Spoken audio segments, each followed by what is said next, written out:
Previously on Project A1.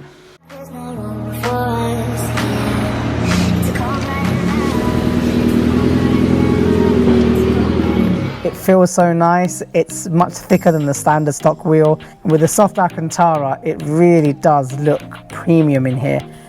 In here, you can see we have wrapped the seat backs in the same wrap as the car itself.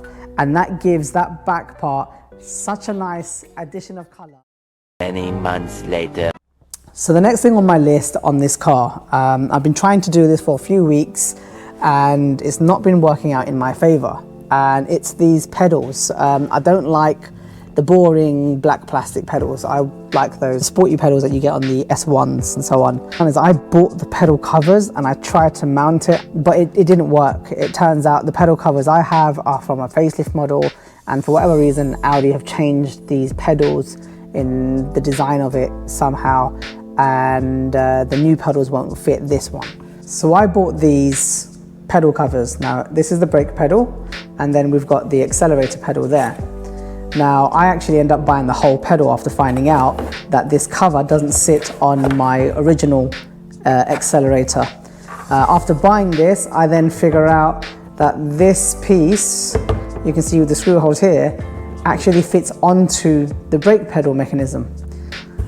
So now I have to go get myself a brake pedal mechanism because that doesn't fit onto the standard brakes. Then one of my suppliers reached out to me and said that he's got the whole assembly. So now we've got the whole assembly. I'm going to try and fit this into the car. But before I did that, I found out that the socket here for the accelerator pedal, the electronics, is different. So I also need to adapt the wiring, or the plug itself, should I say, to change the plugs out to make sure it works with this setup. And then I need to unbolt the whole assembly from the car and fit this back in place. 6.5 hours later. So after much swearing and wrestling with it, I have managed to get out the old cluster, I guess you could call this, the old brake and pedal cluster. And from what I can tell, the screw holes pretty much line up to the new one, so it should in theory just fit straight on in place. The plugs, as I said, are different. This has a thin plastic plug and that one has a bit of a rounded one.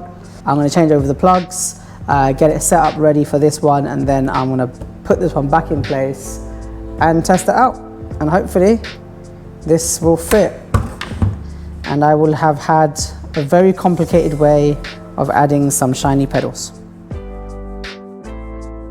3:28 a.m. I've done it. I've got the other one in, and boy, that was difficult. So the construction of this is being solid metal, is much thinner in profile. The other one is made of a reinforced plastic and is a lot thicker. And because of that, the bolts wouldn't come through as well. So I had to do a lot of adjustments on the other one, but it's secure and it actually works really well. And there you go. The pedals are in place. They look awesome. And I've also added a footrest. Now, I got that a very long time ago. It was advertised as for a Mark 7 Golf, but also apparently would work on an Audi A3. So I bought it for my wife's car, as she has an A3, and it never worked. So I've repurposed it now and I fitted it into the A1. They look awesome under the coral blue light and they work perfectly. 1 nap later. So as you can see today, the garage is empty, the car is not here. I've sent the A1 to one of the other garages on yard. It's having the AC system looked at because the car is reporting that there is a leak in the system. I'm not sure where the leak is, and the other garage has the full testing kit, so they will test it and let me know what part I need to change. Now, before I sent the car off, I took off the door card. Now, this is the driver's side door card, and the reason I took it off is because I've had a little idea. Now, ever since fitting the steering wheel, it just doesn't look right. It's an amazing steering wheel, but as it's the only Alcantara piece in the car, it doesn't quite fit.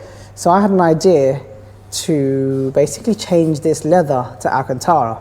So I have some leftover Alcantara from when I wrapped my smart car's roof in this material. And I had like a few meters of it. I've been cutting it down so that it will fit in place, sort of. It's hard to do one hand, but it will fit like so. Now I just need to trim it down a bit more, and then I will basically just glue that on top of this one. I have ordered some more Alcantara so I can try it on the other doors as well. So that will come probably in a few days' time.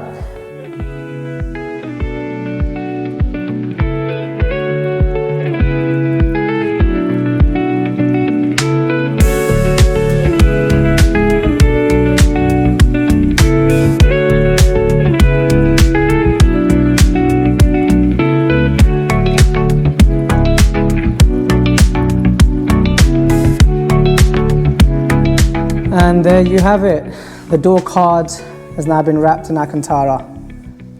It's not that obvious between the leather and the Alcantara and how it looks here, but it definitely feels better. And once it's in the car, it will match that steering wheel much better. So one of the last things that I need to do on this car to make it completely fixed is fix the aircon system, because this car doesn't have a working air conditioning system in it right now. I tried to get the car regassed, and we found out that one of the aircon pipes in the engine bay down here is split. Now, I have ordered the pipe after being told which pipe it was, and I have the replacement pipe right here. So this is the pipe itself, and this runs pretty much beside the engine all the way down to the condenser. However, this rubber bit at the bottom is what's split on the car right now. Right, so I got the AC pipe out of the car. This is the damaged one that was in the car before, and right there is the damage. So this looks all scored up, and the suspected fault for the AC system. So that's out of the car. The other pipe has been fitted back in. I'm not gonna lie, that wasn't easy. I basically removed all of this stuff out the way, and I managed to run the pipe around and screw it back into place. So now that's done, I'm gonna take the car and send it in to have an AC gas and check. And what they'll do there is they'll try to see if pressure holds in the system. And if it doesn't, what they'll do is they'll put a dye into the AC, and it should show where the leak is. Upon visual inspection, obviously, we found that the pipe was damaged, so we didn't do the dye test then. But we will do a dye test on the AC system, and hopefully then that will identify whether or not there is an issue still with the AC system. And if not, we'll have the AC regassed, and that will be it. The car will be completely fixed, and dare I say, almost finished. There is still a couple of things left to do on the interior, and I'll show you when that happens. Obviously, on the last one I showed that the interior Alcantara door cards I was doing. I have also done one of the rear panels. I've still got that one to do, just finding the time to do all of that. But yeah, we will send off the car and get the AC regassed, and we'll see what happens then. A few moments later. So, got some Alcantara in. Got a whole roll of it. In fact, got 2 rolls. This stuff is expensive, but the quality of this stuff is amazing. In front of me, right here, I have the A1's rear door card, and this just has the basic, it's like a plastic kind of leatherette material, and I'm going to wrap it in Alcantara. It doesn't require any dismantling of the door, which is absolutely key, because on the back here, the center panel that is fitted to the rest of the door is actually plastic welded in place. And I don't want to break that and then have to try and re-plastic weld it.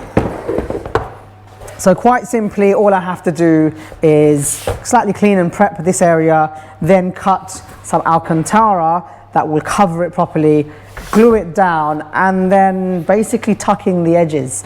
Once that's all done, this will look like a completely clean OEM Alcantara door card.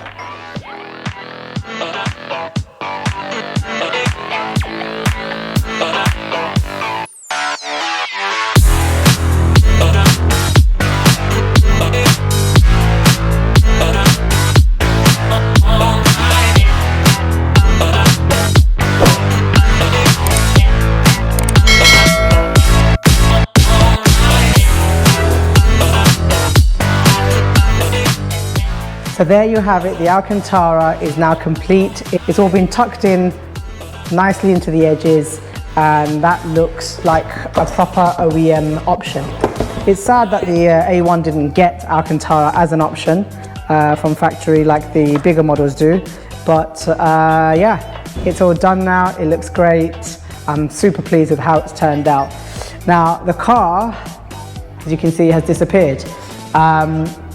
The aircon guys said that they're ready for the car, so I've sent the car off to the garage around the corner. They are testing the car to see if the aircon will now start to hold gas, and if the system does work, then hopefully I'll have working aircon. There is a possibility that the condenser may be damaged, so I'm keeping that in mind, but if it is, I'll replace that out and get the test done all over again. I am adamant in getting the aircon system working. 12 seconds later. So the car is back from aircon diagnostics and it's working. I am super happy. The AAC in this car is actually pumping out cold air, and it turned out it was all because of this one dodgy pipe. The next morning. Now, the next thing that I've actually done on this is I've installed a Pandora security system on the car. The car has an immobiliser, an alarm, a tracker, and remote engine start added to the car. So it's the full pack from Pandora, and I'll show you just how this works. Now, Pandora has quite a few extra little bits to it, which I absolutely love. So the first thing I want to show you guys is the shock sensor that the Pandora system has. So now, if the car's locked and someone hits the car or bumps the car responds. So there you go. And that's literally from a little tap of my foot. If I hit it harder, the alarm will sound. Now, because the car has a tracking system in it, the car is essentially online. And when the alarm sounds, I get a phone call to my phone that the alarm is sounding. In fact, let's get the phone and I'll show you what this system actually does. Right, so I've got my iPhone here. Now on my phone I have the Pandora app installed, so it's right here. And on my app I have my 3 cars here. So I've got my Audi A1, which is this car here. The A3 is my missus' car, and my A7 as well. All 3 cars have the same Pandora with immobiliser, alarm, tracker and remote engine start. So if I tap onto my A1, it shows here on the tracker that it is here at work and that the car is locked. So if we just get this up, and I can show you what it looks like here. Now, if I tap and hold the unlock button, it will send the command, and there you are, the car will respond. And then on the screen here, it shows it's unlocked at the top. If I tap and hold the lock button again, the car will lock itself, like so. Now the remote engine start will work if I tap and hold the center button there. And just to show you guys that the car is indeed locked, the key is here on the bench, so there you are, you heard it beep, locked. Put that down there, and if I just leave the key on the desk and hold down the start command, it's acknowledged it, the lights are flashing away, that's telling me that it's acknowledged it. Now this is done over the internet, and it takes a few seconds since the command acknowledges to the engine to start. There you have it. The car's now remotely started. There is no one inside the car. You can see there.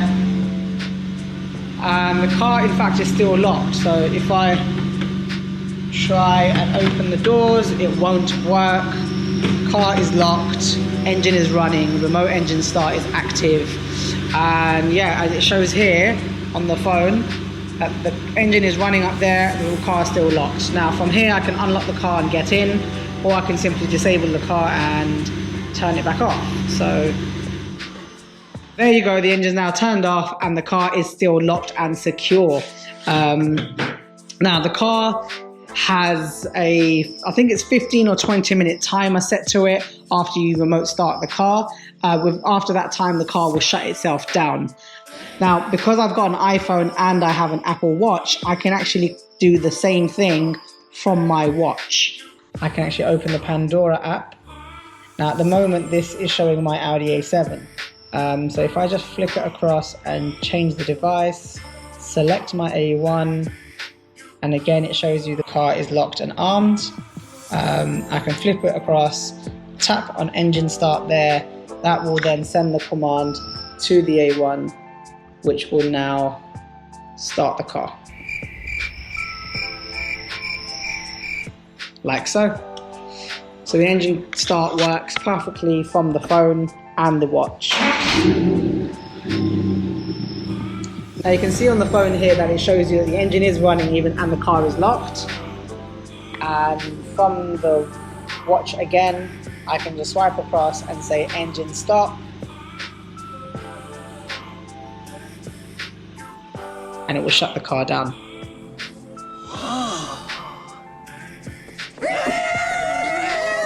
Now there is a little delay between tapping on it and the actual action happening, and that's because this is all running over the internet, and it depends sometimes on your reception, on how fast it will respond. Now if you're interested in having the Pandora done on your car, send us an email and we'll come back to you with a full price list. But for now that's all we have time for, so thank you for watching, and please remember to subscribe, like and hit the bell icon, and we'll come back with another video very soon.